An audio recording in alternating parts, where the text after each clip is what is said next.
রাসূলের প্রেমে সবাই মিলে আমরা একটা গজল এখন পড়বো। রাজি আছি? আওয়াজ দিয়ে পড়বেন। রাজি আছেন? আমার সাথে বলেন লিল্লাহে তাকবীর, লিল্লাহে তাকবীর। ইশকে নবী জিন্দাবাদ, ইশকে নবী, ইশকে নবী। আমার একটু টনসিলের ব্যথা হয়েছে, কথা বলতে কষ্ট হচ্ছে। আমার পাশে তো শিল্পীর আড্ডাখানা এখানে যে আছে, আরো আছে, ধরো তোমরা, আপনারা তো আছেনই নাকি? ইশকে নবী জিন্দাবাদ, ইশকে নবী জিন্দাবাদ, আওয়াজ দিয়া ইশকে নবী জিন্দাবাদ, ইশকে নবী জিন্দাবাদ, ইশকে নবী জিন্দাবাদ।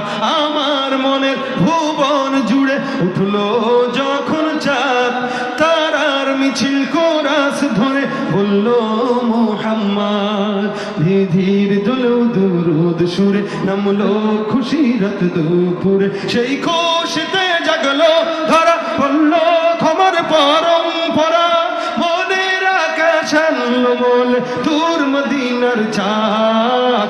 ইশকে নবী, ইশকে নবী, ইশকে নবী জিন্দাবাদ, ইশকে নবী, ইশকে নবী, ইশকে নবী জোরে, ইশকে নবী, ইশকে নবী, ইশকে নবী জিন্দাবাদ, ইশকে নবী, ইশকে নবী, ইশকে নবী জিন্দাবাদ, ইশকে নবী জিন্দাবাদ, ইশকে নবী জিন্দাবাদ, ইশকে নবী জিন্দাবাদ, ইশকে নবী জিন্দাবাদ। রক্ত কণায় দফায় দফায় উঠে শিহরণ, মুহাম্মাদের নামে কি যখন আকুল সুরে শিল্পী কবি গাইলে প্রেমের নাতে নবী। আকুল সুরে শিল্পী কবি গাইলে প্রেমের নাতে নবী। মনে হয়ে যায় পাগল পারা, নামায় দুজন অসরু ধারা, দিল পরিবেশ দরুদ সুরে যায় হৃদয়ের সাথ। ইশকে নবী, ইশকে নবী, ইশকে নবী জিন্দাবাদ, ইশকে নবী, ইশকে নবী, ইশকে নবী জিন্দাবাদ, ইশকে নবী, ইশকে নবী, ইশকে নবী জিন্দাবাদ, ইশকে নবী, ইশকে নবী, ইশকে নবী জিন্দাবাদ, ইশকে নবী জিন্দাবাদ, ইশকে নবী জিন্দাবাদ, ইশকে নবী জিন্দাবাদ, ইশকে নবী জিন্দাবাদ, ইশকে নবী জিন্দাবাদ, লিল্লাহে তাকবীর। মারামারি লাগবে। মারামারি শুধু বর্তমান সময়ের ইসলামী দলের কর্মীরাই করে না, বা আমরা আপনারা এক এক দল এক একজন এক এক নিয়তে মারামারি করে। তবে মারামারি, লড়াই, জিহাদ এগুলো পূর্বেও ছিল, এখনো আছে, ভবিষ্যতেও থাকবে। মারামারি মানেই খারাপ না, লড়াই মানেই খারাপ না। কিছু লড়াই বান্দার জান্নাতের রাস্তা খুলে দেয়, আর কিছু লড়াই বান্দাকে জাহান্নামে ঢোকা ওয়াজিব করে দেয়। যারা রাজনীতির জন্য লড়াই করে, ক্ষমতার চেয়ারের জন্য, যে আমার এই জায়গায় জাদাবাজি আমি করবো, তুই কে দে মায়, হয় না মারামারি? এটার জন্য যারা করে জান্নাত না জাহান্নাম। আর যারা বলে না দুনিয়াতে আল্লাহর দ্বীন কায়েমের জন্য মারামারি লাগবো, এই সমস্ত লড়াইকারীরা সোজা জান্নাতে চলে যাবে ইনশাআল্লাহ। কেন? আল্লাহর জমিনে আল্লাহর দ্বীন প্রতিষ্ঠার জন্য তারা লড়াই করে। এজন্য সব লড়াই খারাপ না। আমিরুল মুমিনিন হযরত ওমর ইসলাম কবুল করেছেন। উনি ইসলাম কবুল করার পরে রাসূল সাল্লাল্লাহু আলাইহি ওয়াসাল্লামকে ডাক দিয়া পাশে জিজ্ঞাসা করতেছেন, ইয়া রাসূলুল্লাহ, আমরা কি সত্যের উপরে আছি? নবীর প্রশ্ন করছেন। কে বলেন না? ওমর। যাকে দেখলে শয়তানও বাংলাদেশে এমন কিছু ওলামা একরাম বুজুর্গ আছে যাদেরকে দেখলে শয়তান পালায়। পিছনে পিছনে অনেক কিছু বলে, সামনে গেলে জুতা টানে, সামনে আর পারে না। কেন? আলাদা রোগ। আমি বলতেছিলাম লড়াই সবসময় খারাপ না। আমিরুল মুমিনিন ওমর হুজুর সাল্লাল্লাহু আলাইহি ওয়াসাল্লামের কাছে প্রশ্ন করলেন, ইয়া রাসূলুল্লাহ, আমরা কি হকের উপরে আছি? নবী বললেন 100% হকের উপরে আছি। হুজুর, আপনি কি সত্য নবী? বলে, অবশ্যই আল্লাহ আমাকে সত্য নবী হিসেবে প্রেরণ করেছেন। আল্লাহ কি একজন সত্য আছে? বলে, অবশ্যই আছে। নামাজ কি আমাদের উপরে ফরজ? ফরজ? কোরআন কি আমাদের জীবন বিধান? বলে অবশ্যই জীবন বিধান। ওমর এই স্বীকারোক্তি রাসূলের জবান থেকে নিলেন। নেওয়ার পরে নবী করিম সাল্লাল্লাহু আলাইহি ওয়াসাল্লামকে ডাক দিয়ে কয়, হুজুর তাহলে একটা দায়িত্ব আমার কাছে দিয়ে দেন। সবই যেহেতু সত্য, তাহলে বাতিলরা সমাজে বুক ফুলায় হাঁটবে, আর রাসূল, আবু বকর, ওমর ঘরের ভিতরে লুকায় লুকায় নামাজ পড়বে। ওমর মুসলমান হওয়ার পরে এটা আর সহ্য করা যায় না। লড়াইয়ের ওই ময়দানেতে যেতে তোমাকে হবে, প্রয়োজনে সব রক্তটুকু জমিনেই ঢেলে দেবে। লড়াইয়ের ওই ময়দানেতে যেতে তোমাকে হবে, প্রয়োজনে সব রক্তটুকু জমিনেই ঢেলে দেবে।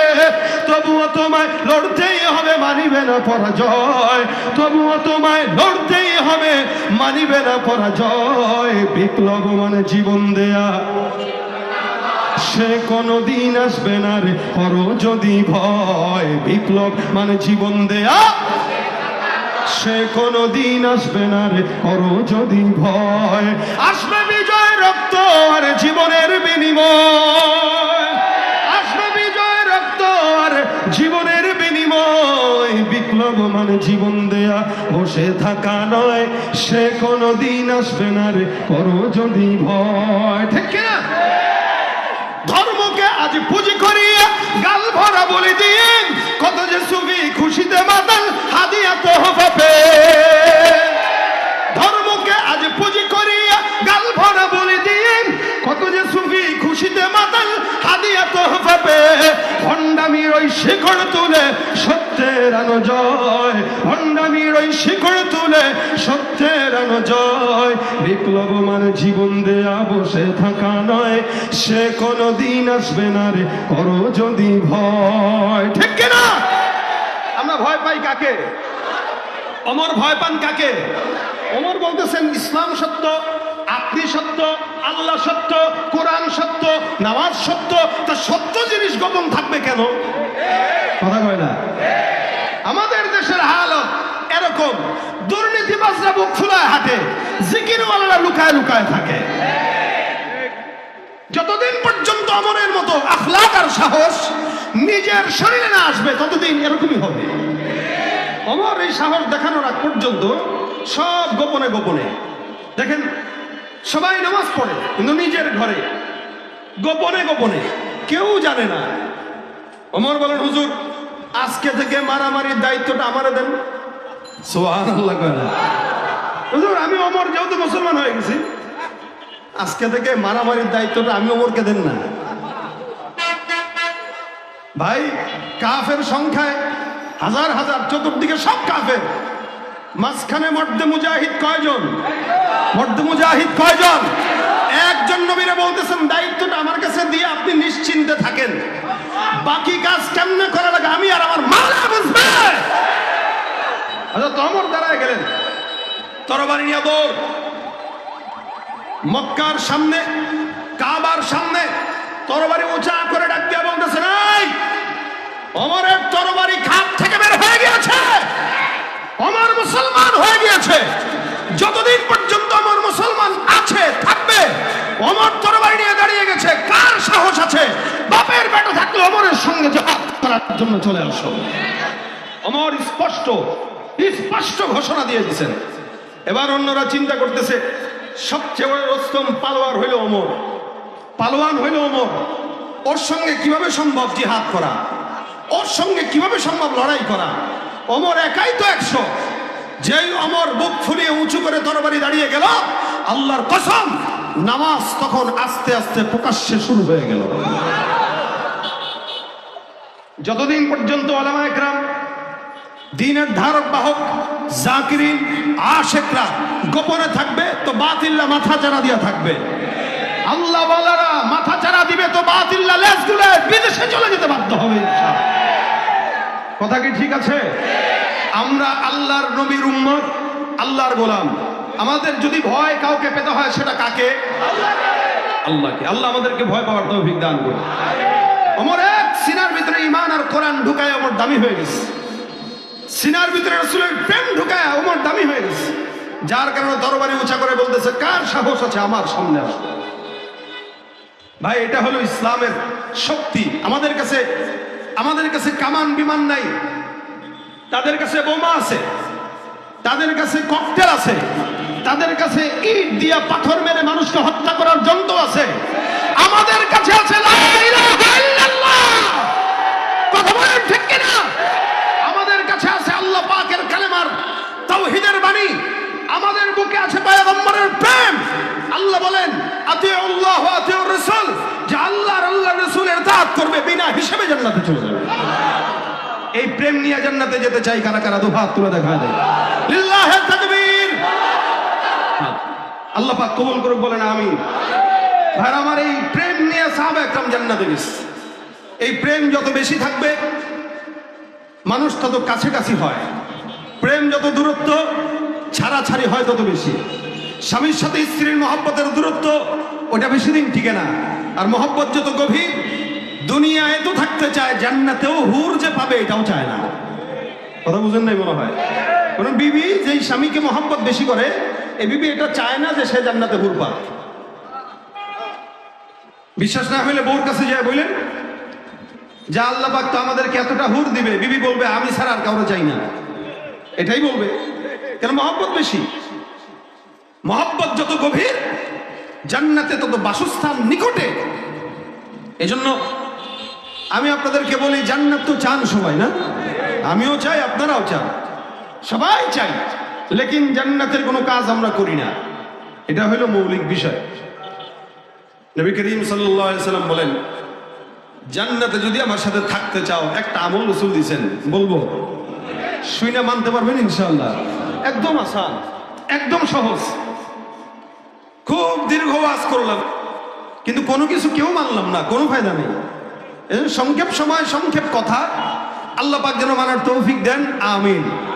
রাসূল বলেন, ইন্না আওলান নাসি বি ইয়াউমিল কিয়ামাহ, আওলান নাসি বি ইয়াউমিল কিয়ামাতি আকসারুহুম আলাইয়া সালাহ।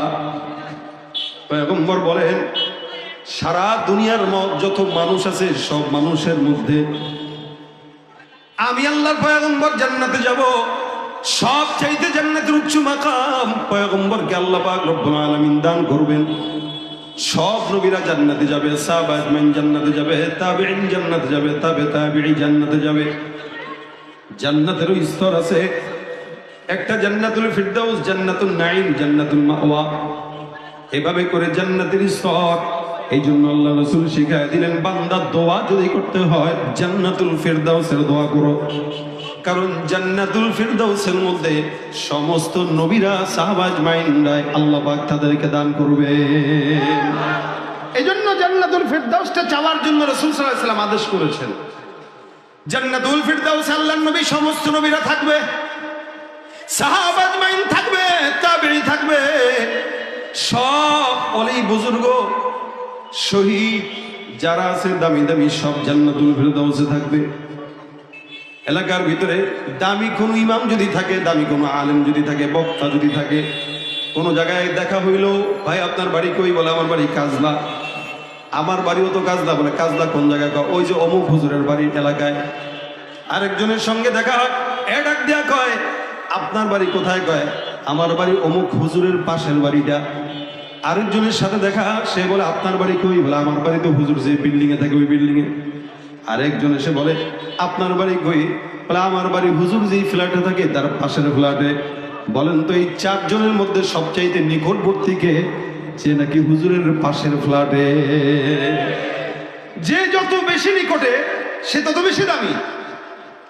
রাসূল সাল্লাল্লাহু আলাইহি ওয়াসাল্লাম ডাক দিয়া কয়, জান্নাতের ভিতরে হাজার হাজার লক্ষ কোটি বান্দার ভিতরে আমি পয়গম্বর যেখানে থাকবো, আমার পাশের ঘর আছে। আমি পয়গম্বর যেখানে থাকবো চতুর্দিকে অনেক ঘর থাকবে। দুনিয়ার জমিনে যেই বান্দা যত বেশি দুরূদ আমল করবে, আল্লাহ পাক রব্বুল আলামিন ওই বান্দাকে তত বেশি আমার পাশের ঘরেই অবস্থান করাবে। অর্থাৎ রাসূলের পাশের ঘরে আল্লাহ পাক তাদেরকে দিবেন। ওই যে বললাম জান্নাতে স্তর আছে, স্তর অনুযায়ী বান্দার ভিতরে একটা আফসোস থাকবে যে একটু নিম্নমানের জান্নাত পাবে। মনে করেন এই কাজদা এলাকায় কারো 5 তলা বিল্ডিং আছে, কারো টিন সেট আছে, কারো 10 তলা ফ্ল্যাট আছে। যার 2 তলা বিল্ডিং তারটাও বাড়ি, যার 10 তলা বাড়ি তারটাও বাড়ি, কিন্তু একটু পার্থক্য তো আছে। তারটা মজবুত কোয়ালিটির 10 তলা বিল্ডিং লিফট আছে, আর আমারটা 2 তলা কোনো মতে।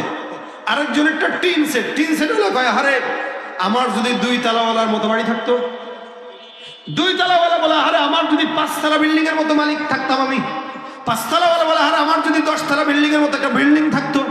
আর যার ঢাকা শহরে কিচ্ছু নাই সে যে বলে আরে কাজদারে এই ময়লা খালের সীমায় যদি 1 শতক জায়গা থাকতো। মানে সবার একটা না একটা আফসোস আছে। জান্নাতে যারা যাবে তাদেরও আফসোস থাকবে।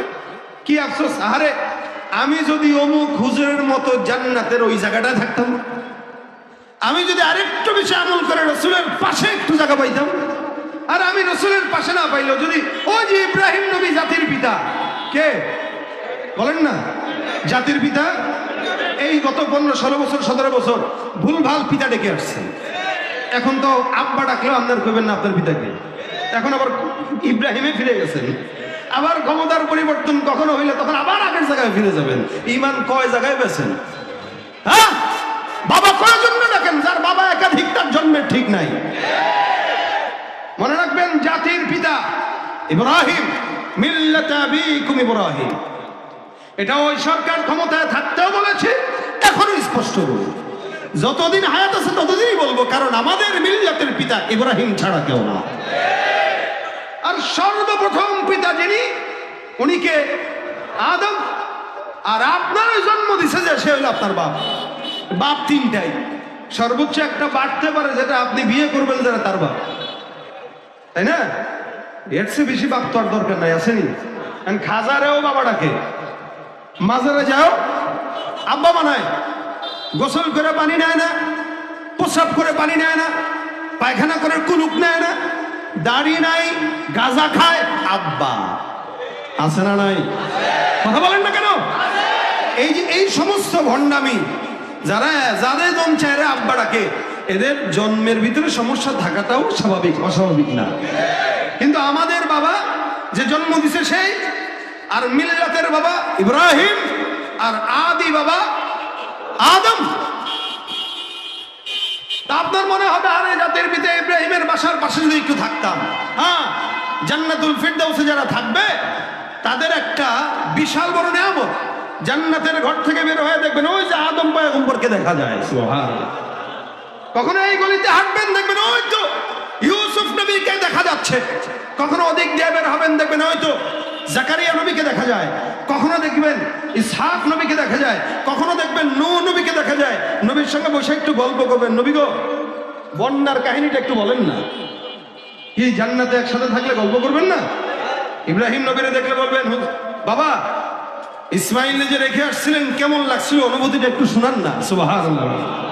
কিছুক্ষণ পর তাকায় দেখবেন ওই তো আবু বকর দেখা যায়।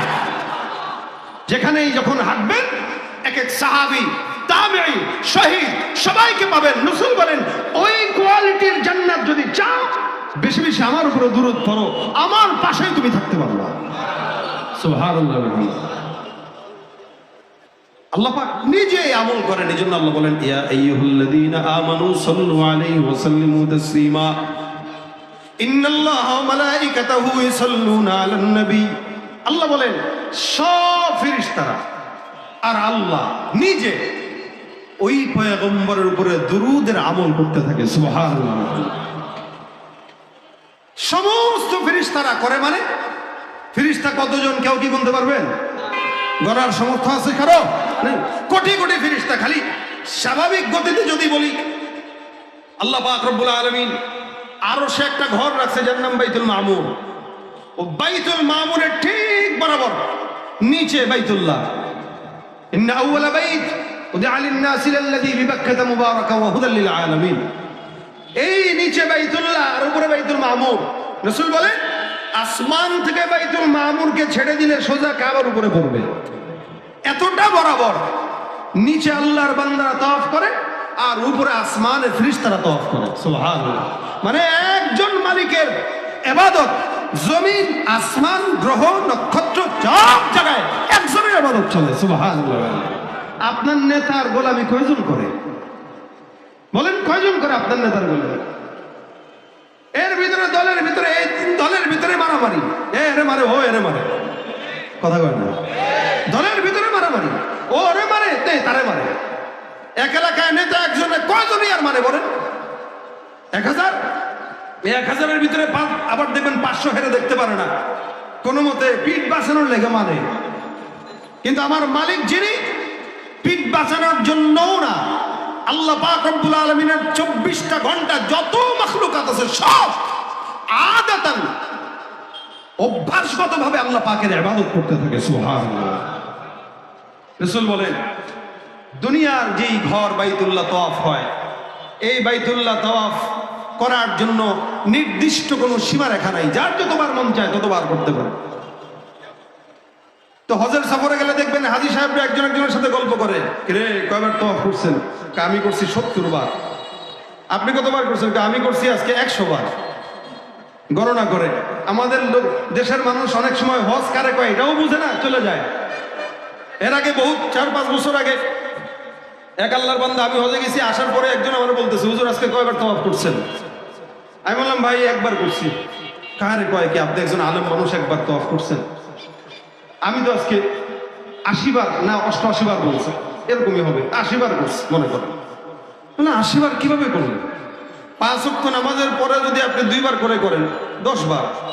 আপনি ঘুমাইছেন কখন, খাইছেন কখন, ওযু করছেন কখন, কেমনে কি, কিভাবে তাওয়াফ করছেন একটু বলেন।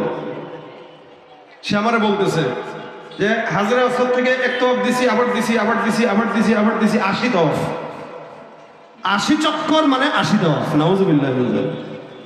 বুঝছেন কথাটা? 7 চক্করে হয় এক তাওয়াফ। কয় চক্করে? 7 চক্করে বাস এক তাওয়াফ। এ মনে করছে 7 চক্করে 7 তাওয়াফ, এরকম করছে 80 চক্কর মারছে। একটা চক্কর তো আল্লাহর কাছে যায় নাই, কিন্তু সে 80 চক্কর মেরে পড়ছে। আমার কথা হইল, কাবা তাওয়াফ করার কোনো বিধিনিষেধ নাই, যার যতবার মন চায় করতে পারে। কিন্তু রাসূল বলেন, আসমানে যেই ফেরেশতারা বাইতুল মামুর তাওয়াফ করে, ওইটার বিধিনিষেধ আছে। প্রতি তাওয়াফে 70,000 ফেরেশতারা তাওয়াফ করে, প্রতি চক্করে। এক এক চক্করে কত হাজার? 70,000। নবী বলেন, এক চক্করে যেই ফেরেশতারা তাওয়াফ করে চলে যায়, ও তার জিন্দেগিতে দ্বিতীয় কোনো চক্কর দেওয়ার সুযোগ আর পায় না। বুঝে নেবা কত কোটি কোটি ফেরেশতা আল্লাহ দিয়েছেন। জন্য আল্লাহ বলেন, ইন্নাল্লাহা ওয়া মালাইকাতাহু ইউসাল্লুনা আলান নবী। আল্লাহ এবং আল্লাহর সব ফেরেশতার দল ওই পয়গম্বরের উপরে তাওয়াফ করে, পয়গম্বরের উপরে দুরূদের আমল করে সালাম পৌঁছায়। সুতরাং হে ইমানদার, তোমরাও যারা মুমিন আছো, তোমরাও 24টা ঘন্টা নিজেদের আমল পয়গম্বরের নামের দুরূদ বানায় নাও। সুবহানাল্লাহ। উবাই ইবনে কাব রাদিয়াল্লাহু তাআলা বর্ণনা করেন, রাসূলের সঙ্গে আমার সাক্ষাৎ। নবীকে আমি ডাক দিয়া জিজ্ঞাসা করলাম, ইয়া রাসূলুল্লাহ, আমি আমার জিন্দেগিতে প্রতিদিনের আমলের ভিতরে কতটুকু সময় আপনার দুরূদের মধ্যে ব্যয় করব? পয়গম্বর একটু বর্ণনা করেন। নবী করিম সাল্লাল্লাহু আলাইহি ওয়াসাল্লাম বলেন, তোমার যতটুকু মন চায় তুমি ততটুকু আমার নামের দুরূদে ব্যয় করো। উবাই ইবনে কাব রাদিয়াল্লাহু তাআলা ডাক দিয়া কয়, ইয়া রাসূলুল্লাহ, আমি যদি আমার দিনের 4 ভাগের 1 ভাগ আমি যদি আপনার নামের দুরূদ পড়ি, হবে কিনা? রাসূল সাল্লাল্লাহু আলাইহি ওয়াসাল্লাম ডাক দিয়া কয়, 4 ভাগের 1 ভাগ যদি পড়ো হবে, তবে তার চাইতেও ভালো যদি আরো বেশি পড়ো। উবাই ইবনে কাব ডাক দিয়া কয়, আমি যদি 3 ভাগের 1 ভাগ পড়ি। নবী ডাক দিয়া কয়, ভালো, তবে আরো বেশি পড়লে আরো ভালো। উবাই ইবনে কাব ডাক দিয়া কয়, রাসূলুল্লাহ, আমি যদি 2 ভাগের 1 ভাগ পড়ি, হবে কিনা? পয়গম্বর বলেন, ভালো, তবে আরো বেশি যদি পড়ো তবে আরো ভালো। উবাই ইবনে কাব বলেন, রাসূল, আমি আমার দৈনন্দিন আমলের অর্ধেক আমল যদি আপনার নামের দুরূদ পড়ি, হবে কিনা? আল্লাহ নবী ডাক দেয়া কয়, হবে, তবে যত বেশি পড়বা তত বেশি ভালো। সুবহানাল্লাহ। অর্থাৎ 24 ঘন্টার আমলে 12 ঘন্টাই নবীর দুরূদ পড়বে। নবী বলেন, আরো বেশি পড়লে আরো ভালো। উবাই ইবনে কাব ডাক দেয়া কয়, রাসূলুল্লাহ, আমি আমার সারা জিন্দেগির সকাল থেকে সন্ধ্যা পর্যন্ত আমার আমলটাই যদি আপনার নামের দুরূদের উপরে বর্ণনা করি, আপনার নামের দুরূদ পাঠ করে শেষ করি, পয়গম্বর কেমন হয়? রাসূল ডাক দিয়া কয়, তাহলে এটা যদি করতে পারো, তোমার জীবনের যত পেরেশানি, দুশ্চিন্তা, বিপদগ্রস্ততা, আমার আল্লাহ সব পেরেশানি আর বিপদ সঙ্গে সঙ্গে দূর করে দিবেন। সুবহানাল্লাহ। চিন্তা করা যায়, আল্লাহ পাক রব্বুল আলামিনের হাবিব বলেন, সারাদিন যদি কেউ আমার দুরূদ পড়ে, রাসূল বলতেছেন ওই ব্যক্তির জন্য আল্লাহ পাক এমন ভাবে যথেষ্ট হবে, ওর মুসিবত, বিপদ, মামলা মোকদ্দমা, ওর যা ঝামেলা, শারীরিক অসুস্থতা, আর্থিক অসচ্ছলতা, সব কিছু আল্লাহ পাক দুরূদের বরকতে দূর করে দিবেন। শুধু তাই না, এটা তো দুনিয়া বিচার গেল, আখিরাতের জন্য রাসূল বলেন ওয়াগফিরু লাকা যামবাক, তোমার যত গুনাহ আছে বালেগ হওয়ার পর থেকে যতদিন পর্যন্ত গুনাহ করেছো, আল্লাহ পাক রব্বুল আলামিন সব গুনাহগুলো ক্ষমা করে দিবেন। সুবহানাল্লাহ। আমল কয়টা বলেন না, কয়টা? রাসূল বলতেছেন আমল হলো একটাই, খালি দুরূদ পড়ো বাস। আমাদের অনেক আকাবির বুজুর্গরা ছিলেন যারা স্বপ্নের ভিতরে নবীকে দেখছেন। এক বুজুর্গ স্বপ্নের ভিতরে পয়গম্বরকে দেখেন। আল্লাহ নবী সাল্লাল্লাহু আলাইহি ওয়াসাল্লামের ঠোঁটের মধ্যে চুমা খাইছেন, কপালে চুমা খাইছেন। এই আল্লাহর বান্দার জবান থেকে সব সময় কেমন যেন ফুলের ঘ্রাণ আসতো, মিশকের ঘ্রাণ আসতো। খাদেম ডাক দিয়া কয়, হুজুর আপনার জবান থেকে সব সময় ঘ্রাণ কেন? কারণটা জানার জন্য আমার আগ্রহ আসে। আল্লাহ ওয়ালা ডাক দিয়া বলে, ঘুমের মধ্যে স্বপ্ন দেখছি পয়গম্বর আমার জবানে আর আমার কপালে চুমু খাইছেন। কেন খাইছেন? আমি আমার জবান দিয়া যতটুকু সারা দিনের ভিতরে পারি আমার পয়গম্বরের নামের দুরূদ পাঠ করি। এই দুরূদের বদৌলতে পয়গম্বর আমার ঠোঁটে আর কপালে চুমা খাইলেন। যেদিন থেকে আমার ঠোঁটে কপালে চুমা খাইলেন, সেদিন ঘুম থেকে উঠার পর থেকে আজ পর্যন্ত আমার জবান দিয়ে মিশকের ঘ্রাণ ছড়ায়। ভাইরা আমার, দুরূদ বড় বরকতময় একটা আমল, বড় বরকতময় একটা আমল। এটার মতো কার্যকরী আমল খুব কম আছে। কারণ আপনি কোনো বাবা মাকে খুশি করতে চাইলে তার সন্তানকে খুশি করেন, বাবা মা খুশি হয়ে যাবে। একটা ছোট্ট বাচ্চাকে কোলে নিবেন, আদর করবেন, চুমা খাবেন, মা বাবা দেখলে আপনার সাথে তার সম্পর্ক গভীর হবে, যে না আমার ছেলের আদর করছে। আল্লাহ পাক রব্বুল আলামিন হাবিবকে যদি কেউ মহব্বত করে, তো আল্লাহ পাক রব্বুল আলামিন ওই বান্দাকে রাসূলের মহব্বতের কারণে আল্লাহ নিজে মহব্বত করা শুরু করে দেয়। সুবহানাল্লাহ। ভাইরা আমার, এই কারণে নবী বলেন দিয়া বলেন, মান সাল্লা আলাইহি সালাতান ওয়াহিদাতান সাল্লাল্লাহু আলাইহি আশারা, কেউ যদি একবার আমি পয়গম্বরের নামের উপরে দুরূদ পাঠ করে, আমার আল্লাহ পাক ওই বান্দার উপরে 10 বার রহমত নাযিল করে দেয়। সুবহানাল্লাহ। শুধু তাই নয়, পয়গম্বর সাল্লাল্লাহু আলাইহি ওয়াসাল্লাম বলেন 10টা গুনাহ মাফ হয়, আর আল্লাহ পাক রব্বুল আলামিন 10 বার সম্মান তার বুলন্দ করে দেয়। অসংখ্য ফজিলত এই দুরূদের ব্যাপারে রাসূল করিম সাল্লাল্লাহু আলাইহি ওয়াসাল্লাম বর্ণনা করেছেন। আমরা আমাদের অসংখ্য সময় অযাচিত নষ্ট করি। সারাদিন আপনি খালি একটু চেষ্টা যদি করেন, হিসাব মিলায়েন যে আপনার সারাদিনে আপনি কতটুকু সময় ইবাদতে কাটান আর কতটুকু সময় অযথা নষ্ট করেন। বাজারে দোকানে ছোট্ট ছোট তসবিহ পাওয়া যায়, ওই যে কি তসবিহ বলে এটাকে, ডিজিটাল তসবিহগুলো একটা 50 টাকা দিয়ে কিনে আঙ্গুলের ভিতরে রাখেন, রেখে আপনার দরকার নাই, আপনি তসবিহ টিপা দরকার নাই, কিন্তু দিন শেষে আপনি একটু স্ক্রিনের দিকে তাকায় দেখবেন না হইলেও 1000 বার দুরূদ শরীফ পড়া হয়ে গেছে। ভাই, তাসবিহ তো কোনো গুরুত্ব নাই। তাসবিহের গুরুত্বটা এই কারণে যে আমি ভুলে যাই, সে আমার মনে করা যায়। তাসবিহ হাতে থাকলে না, হাতে রেখে দেখেন, আমি ভুলে যাই কিন্তু সে আমাকে ভুলতে দেয় না। যখনই তাসবিহের দিকে তাকাই করি না, সুবহানাল্লাহ, বাস দেখবেন এমনি জবান চলে আসে। তাসবিহ আছে তো সাল্লাল্লাহু আলাইহি ওয়াসাল্লাম জবানে চলে আসে, তাসবিহ আছে তো আস্তাগফিরুল্লাহ জবানে এমনি চলে আসে, কেউ বলা লাগে না ভাই পড়ো। এজন্য হাতে একটা তাসবিহ রাখেন, দেখে যখন সময় হয় প্রতিদিন নিয়ত করেন 10 বার, 20 বার, 100 বার, অন্তত 5 ওয়াক্ত নামাজের পর 100 বার করে পড়লেও 500 বার, 1000 বার করে পড়েন, প্রতিদিন পড়েন, প্রতিদিন পড়েন, প্রতিদিন পড়েন। রাসূল বলে, তোমার এই আমলগুলো আমার কাছে নাম সহ ঠিকানা সহ আমার রওজায় পৌঁছানো হয়, আমি পাই তোমার আমলগুলো। আর আমি যখন কোনো বান্দার নাম বারবার দেখি, দেখে আব্দুর রহমান প্রতিদিন আমার কাছে 1000 বার দুরূদ পাঠায়, রাসূল বলেন আমার জন্য ওয়াজিব হয়ে যায় তাকে সুপারিশ করে জান্নাতে নিয়ে যাওয়া। আরো জোরে বলেন সুবহানাল্লাহ। ভাই এখানে আমরা যারা আছি, ব্যবসায়ী আছি, দোকানপাটে এখানে দোকান করে অনেক ভাই আছেন, রিক্সা চালায় অনেক ভাই আছেন, অফিস আদালতে চাকরি করে অনেক ভাই আছেন। আপনার দিনের ভিতরে আমাদের বর্তমান সময় আমাদের 24 ঘন্টার ভিতরে 8 ঘন্টা ঘুম যায়, বাকি 4-5 ঘন্টা মোটামুটি কামে যায়, বাকি সব অকাম আর ফেসবুকের ভিতরে যায়। কথা বলেন ঠিক না? কিভাবে কারে খোঁচানো যায়, কিভাবে কার বিরুদ্ধে কথা বলা যায়, কারে কমেন্ট একটা হুট করে খোঁচা মারা যায়, কার ব্যাপারে কতটা বিষোদ্গার ছড়ানো যায়, এ অকামের পিছনে খরচ করতে সময় খুব পছন্দ করি। এর কেউ যদি বলে ভাই একটু দূরত্ব পর, আইসে বন্ড, মানে আমল শিখায়।